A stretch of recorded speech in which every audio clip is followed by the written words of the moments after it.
Sir ಈಗ ಈ ಸಿನಿಮಾದಲ್ಲಿ ಸರ್ ನಾನು ನೋಡಿದೆ, ನಂಗೆ ಭಾಳ ಹೆಸರು ಗೊತ್ತಿಲ್ಲ, ಅವ್ರು ನಾನು ಓದೇ ಹೇಳ್ಬೇಕು ನಿಮಗೆ. ಸುನೀಲ್ ವರ್ಮಾ ಅವರು ನೋಡಿ ಸರ್, ತೆಲುಗು ಫಿಲಮ್ ಇಂಡಸ್ಟ್ರಿಯಲ್ಲಿ ವಂಶಿ ರೆಡ್ಡಿ, ವರಲಕ್ಷ್ಮಿ, ಇಳವರಸನ್ ಇವರೆಲ್ಲ ತುಂಬ ಎಕ್ಸ್ಪೀರಿಯನ್ಸ್ ಆ್ಯಕ್ಟರ್ಗಳು.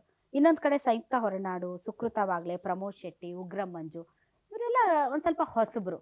ಸೊ ತುಂಬ ಎಕ್ಸ್ಟ್ರೀಮ್ ಎಕ್ಸ್ಪೀರಿಯನ್ಸು ಹೊಸಬರು ಇವರ ಕಾಂಬಿನೇಷನಲ್ಲಿ ನೀವು ಅವ್ರ ಜೊತೆ ಆ್ಯಕ್ಟ್ ಮಾಡುವಾಗ ಸರ್ ಇಟ್ಸ್ ಕ್ವೈಟ್ ಚಾಲೆಂಜಿಂಗ್ ಅಂತ ಏನಿಲ್ಲ, ಎಲ್ಲರೂ ಅವ್ರವ್ರ ಕೆಲಸ ಅದ್ಭುತವಾಗಿ ಮಾಡ್ತಾರೆ. ನೀವು ಅನ್ಕೊಂಡಿದ್ದೀರ ಅಷ್ಟೇ ಹೊಸಬರು ಅಂತ. ಮಂಜು ಆಗಲಿ, ಸಂಯುಕ್ತ, ಸುಕೃತ ಎಲ್ಲ ತುಂಬ ಅದ್ಭುತವಾಗಿ ಮಾಡಿದ್ದಾರೆ. ಆ ಕಡೆ ಸೀನಿಯರ್ಸ್ ಅವ್ರು ಅದ್ಭುತವಾಗಿ ಮಾಡಿದ್ದಾರೆ. ಖುಷಿಯಾಗುತ್ತೆ. ಎಲ್ಲ ಒಳ್ಳೊಳ್ಳೆ ಕಲಾವಿದರು ಪ್ಲಸ್ ಒಳ್ಳೊಳ್ಳೆ ಸೀನ್ಸ್, ಒಳ್ಳೊಳ್ಳೆ ಪಾತ್ರ ಎಲ್ಲರಿಗೂ ತುಂಬ ಅದ್ಭುತವಾಗಿ ಮಾಡಿದ್ದಾರೆ. ಎಲ್ಲರೂ ಚೆನ್ನಾಗಿ ಮಾಡಿದ್ದಾರೆ. ಅದು ಆ ಥರ ಏನು ಅನ್ನಿಸ್ಲಿಲ್ಲ ನಮಗೆ. ಎಲ್ಲರೂ ತುಂಬ ಇನ್ವಾಲ್ವ್ ಆಗಿ ಪ್ರತಿಯೊಂದು ಸೀನಲ್ಲಿ ಇನ್ವಾಲ್ವ್ ಆಗಿದ್ರು. So it's a great experience to work with all of them actually. ಅವರು ಕೂಡ ಸರ್ ಅವ್ರ ಎಕ್ಸ್ಪೀರಿಯನ್ಸ್ಗಳನ್ನ ಶೇರ್ ಮಾಡ್ಕೊಂಡಿದ್ದಾರೆ. ಪ್ರೆಸ್ ಮೀಟಲ್ಲಿ ಎಲ್ಲರೂ ಮಾತಾಡುವಾಗ ಅವ್ರು ಹೇಳ್ತಾ ಇದ್ರು ತುಂಬ ಕಲ್ತ್ವಿ, ತುಂಬ ನೀವು ಒಂಥರ ಆ್ಯಕ್ಟಿಂಗಲ್ಲಿ ನೀವು ಒಂಥರ ನಡೆದಾಡೋ ಗೂಗಲ್ ಇದ್ದಂಗೆ. ನಿಮ್ಮ ಜೊತೆ ನೀವು ಕಲಿಸ್ಬೇಕಾಗಿಲ್ಲ, ನಿಮ್ಮ ಜೊತೆ ಆ್ಯಕ್ಟ್ ಮಾಡಿದ್ರೇ ಒಂಥರ ಅದು ಕಲ್ತ್ಕೊಂಡಂಗೆ. ನಾನು ಯಾವಾಗಲೂ ಹೇಳ್ತಾ ಇರ್ತೀನಿ, ರಂಗನಾಥ್ ಸರ್ ಜೊತೆ ಕುತ್ಕೊಂಡ್ರೆ ಸಾಕು ಎಲ್ಲ ತಿಳ್ಕೊಂಡ್ಬಿಡ್ತೀವಿ ಅಂತ. ಹಾಗೆ ನಿಮ್ಮ ಜೊತೆ ಆ್ಯಕ್ಟ್ ಮಾಡಿದರೆ ಸಾಕು ಸರ್, ಎಲ್ಲ ಅವ್ರು ಕಲ್ತು ಬಿಡ್ತಾರೆ. ಅಂದರೆ ನಿಮ್ಮ ಒಂದು ಆ್ಯಕ್ಟಿಂಗ್ ಕಲೆ ಏನಿದೆ ಅಂತ. ಕರಿಸುಬ್ಬ ಅವ್ರು ಹೇಳ್ತಾ ಇದ್ರು, ಅವ್ರು ಕಣ್ಣು ನೋಡಿದ್ರೆ ನಂಗೆ ಸಖತ್ ಭಯ ಅಂತ. ಯಾಕೆ ಎದುರಿಸಿದ್ರಿ ಅವ್ರನ್ನ? ಯಾವತ್ತಾದರೂ ಚೂರಿ ಅಥವಾ ಗನ್ನು ಯಾರಿಗಾರು ಹೆದರ್ಸಿದ್ಯಾ? ಅದ್ರ ಪಾಡಿಗೆ ಅದು ಇರುತ್ತೆ. ಅದು ನೀವು ತಾನೇ ನೋಡಿ ಹೆದರ್ಕೋತಾ ಇರೋದು. ಮತ್ತು ನಾನು ಯಾಕೆ ಹೆದರ್ಸ್ಲಿ? ನನ್ನ ಪಾಡಿಗೆ ನಾನು ಇದ್ದೀನಿ. ಭಯ ಆಗ್ತಾ ಇದೆ ಅಂದರೆ ಬಹುಶಃ ಅವ್ರಿಗೆ ನನ್ನ ಮೇಲೆ ಇರೋ ಗೌರವ ಇರ್ಬೋದು, ಪ್ರೀತಿ ಇರ್ಬೋದು. ಆ ಪ್ರೀತಿಯಿಂದ ಬರ್ತಾ ಇರ್ಬೋದು ಅಷ್ಟೇ. ಅದು ಅವ್ರು ಏನು ಹೇಳ್ತಾರೆ ಇದು ಯಾವುದು ಭಯದಿಂದ ಅಲ್ಲ, ಅದು ಗೌರವದಿಂದ. ಆಮೇಲೆ ಅವ್ರ ಕೆಲಸ ನೋಡಿರೋ ಗೌರವ ಇರ್ಬೋದು. ಸೊ ಇನ್ನೇನಿಲ್ಲ, ಪಾತ್ರದಲ್ಲಿ ನಿಮ್ಮ ಲುಕ್ಸ್ ನೋಡಿ ಮೇ ಬಿ ಅಷ್ಟೇನೆ. ಅದು ಅವ್ರಿಗೆ ಇರೋ ಪ್ರೀತಿ ಆ ಥರ ಮಾತಾಡಿಸ್ತಾರೆ. ಅವ್ರಿಗೆ ಸ್ವಲ್ಪ ಭಯ ಬಿಡ್ರಿ ಸರ್, ನಿಮ್ಗೆ ನೋಡಿದ್ರೆ ಒಂದು ಸ್ವಲ್ಪ ಭಯ. ಆ ಭಯ ಇರ್ಬೇಕಮ್ಮ, ಎಲ್ಲಾದ್ರ ಮೇಲೂ ಇರ್ಬೇಕಲ್ಲ. ಆ ಭಯ ಎಲ್ಲಾದ್ರ ಮೇಲೂ ಇರ್ಬೇಕು, ಎಲ್ಲರ ಮೇಲೂ ಇರ್ಬೇಕು ಸ್ವಲ್ಪ ಮಟ್ಟಿಗೆ ಭಯ. ನಿಮ್ಮ ಇವರು ಟೆಕ್ನಿಷಿಯನ್ಸು ಮತ್ತು ನಿಮ್ಮ ಜೊತೆ ಆ್ಯಕ್ಟ್ ಮಾಡಿದವರು ಎಲ್ಲರೂ ಪ್ರೆಸ್ ಮೀಟಲ್ಲಿ ಮಾತಾಡ್ತಾ ಇರೋದು ನೋಡಿದ್ರೆ ಸರ್, ಅವ್ರ ಜೊತೆ ನೀವು ಯಾವ ರೀತಿಯಾದೊಂದು ಒಂದು ಒಳ್ಳೆ ಸಂಬಂಧ ಇದೆ ನಿಮಗೂ ಮತ್ತು ಎಲ್ಲ ಚಿತ್ರತಂಡಕ್ಕೂ ಅನ್ನೋದನ್ನು ಅದು ತುಂಬ ವ್ಯಕ್ತಪಡಿಸ್ತಾ ಇತ್ತು ಸರ್. ಈ ಮ್ಯಾಕ್ಸ್ ಸಿನಿಮಾ ರಿಲೀಸ್ ಮಾಡೋಕ್ಕೆ ಭಾಳ ಲೇಟ್ ಮಾಡಿದ್ರ ಸರ್?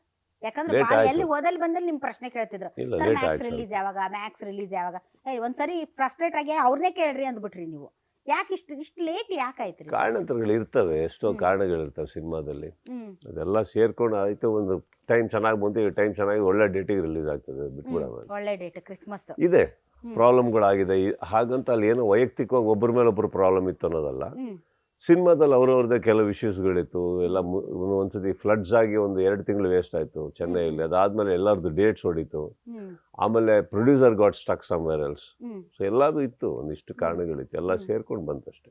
ಬಟ್ ಆಗಸ್ಟಲ್ಲಿ ವಿಗರಸ್ ಆಗಿ ಫಾಸ್ಟಾಗಿ ಆಗಸ್ಟಲ್ಲಿ ರಿಲೀಸ್ ಮಾಡಬೇಕು ಅಂತ ಪ್ರಯತ್ನ ಪಟ್ಟಿದ್ದಂತೂ ಹೌದು. ಅಲ್ಲೊಂದು ಟೀಸರ್ ಬಿಟ್ಟಿರ್ತೀವಿ ನಾವು, ಸೂನೆಸ್ಟ್ ಅಂತ ಲಾಸ್ಟ್ ಬರಬೇಕಿತ್ತು. ಮತ್ತೆ ಆ್ಯಕ್ಚುಲಿ ಪ್ರೊಡಕ್ಷನ್ ಸೈಡಿಂದ ಬೇಡ, ಇವಾಗ ಸ್ವಲ್ಪ ಮುಂದೆ ಹಾಕೋಣ, ಈಗ ಬೇರೆ ಬೇರೆ ಭಾಷೆಗಳಲ್ಲಿ ತುಂಬ ದೊಡ್ಡ ಸಿನಿಮಾಗಳು ಬರ್ತಾ ಇದೆ, ಎಲ್ಲ ಕಡೆ ರಿಲೀಸ್ ಮಾಡೋದ್ರಿಂದ ಸ್ವಲ್ಪ ಟೈಮ್ ಬೇಕು ನಮಗೆ, ಬೇಡ ಅಂತ ಅವ್ರಿಗೆ ಅವ್ರದ್ದೇ ಆದ ರೆಸರ್ವೇಷನ್ಸ್ ಇತ್ತು. So I think we should cooperate ಅಷ್ಟೇ. ಸರ್ ಇವರು ವಿಜಯ್ ಕಾರ್ತಿಕ್ ಹೊಸ ಡೈರೆಕ್ಟರ್ ಅಲ್ರಿ ಸರ್, ಅವ್ರು ಫಸ್ಟ್ ಟೈಮ್ ನೀವು ಅವ್ರಿಗೊಂದು ಅವಕಾಶ ಕೊಟ್ಟಿದ್ದೀರಿ. ಸೊ ಇದು ಹೆಂಗೆ ಸರ್, ಹೊಸಬ್ರನ್ನ ಬೆಳೆಸಬೇಕು ಅನ್ನುವಂಥ ಕಾನ್ಸೆಪ್ಟಾ ಅಥವಾ ಈಸ್ ವೆರಿ ಟ್ಯಾಲೆಂಟೆಡ್, ಎಲಿಜಿಬಲ್? ಅವ್ರಿಗೊಂದು ಗೊತ್ತಿಲ್ಲ ನನಗೆ. ಆ ಥರ ಇಲ್ಲ, ಬಂದರು ನನ್ನ ಮನೇಲಿ ಕೂತರು, ಕತೆ ಹೇಳಿದ್ರು, ಕತೆ ಇಷ್ಟ ಆಯಿತು, ಅವ್ರದ್ದು ವಿಷನ್ ಇಷ್ಟ ಆಯಿತು, ಮಾಡಿದೆ ಅಷ್ಟೇ. ಅದರಲ್ಲಿ ಏನು ರಾಕೆಟ್ ಸೈನ್ಸ್ ಇಲ್ಲ. ಅದರಲ್ಲಿ ಹೊಸಬ್ರಿಗೆ ಪ್ರೋತ್ಸಾಹ ಕೊಡಬೇಕು ಅಂದಾಗ ಹೊಸಬ್ರು ಸಿನಿಮಾಗಳು ರಿಲೀಸ್ ಆದಾಗ ಅಥವಾ ಅದಕ್ಕೆ ಟ್ವೀಟ್ ಮಾಡೋದಾಗಲಿ ಹೋಗೋದಾಗಲಿ ಅದು ಮಾಡ್ತಾ ಇರ್ತೀವಿ ನಾವು. ಡೈರೆಕ್ಷನ್ ಅಂತ ಬಂದಾಗ ಅಲ್ಲಿ ಪ್ರೋತ್ಸಾಹ ಅನ್ನೋದು ಬರೋದಿಲ್ಲ, ನಂಬಿಕೆ ಬರುತ್ತೆ ಅಷ್ಟೇ. ಅದರಲ್ಲಿ ಅವನ ಮೇಲೆ ನಂಬಿಕೆ ಇದೆಯಾ, ಅವ್ರ ಮೇಲೆ ನಂಬಿಕೆ ಇದೆಯಾ, ಅವ್ರು ಹೇಳೋದು ರೀತಿಯಲ್ಲಿ ತೆಗಿತಾರ ಅವರು, ಅದೊಂದು ಇನ್ಸ್ಟಿಂಕ್ಟ್ ಅಷ್ಟೇ. ತುಂಬ ಚೆನ್ನಾಗಿ ಕತೆ ಹೇಳ್ತಾರೆ, ಕ್ಲಾರಿಟಿ ತುಂಬ ಚೆನ್ನಾಗಿದೆ, ಮಾಡೋರು ಮಾಡೋಣ ಅಷ್ಟೇ. ಕತೆ ಬರ್ದಿರೋದು ಅವರೇ ಅಲ್ವಾ, ಮಾಡೋರು ಅನ್ಕೊಂಡು ಒಂದು ನಂಬಿಕೆ ಅಷ್ಟೇ. ಗ್ಯಾರಂಟಿ ನ್ಯೂಸ್, ಸುದ್ದಿ ಖಚಿತ, ನ್ಯಾಯ ನಿಶ್ಚಿತ.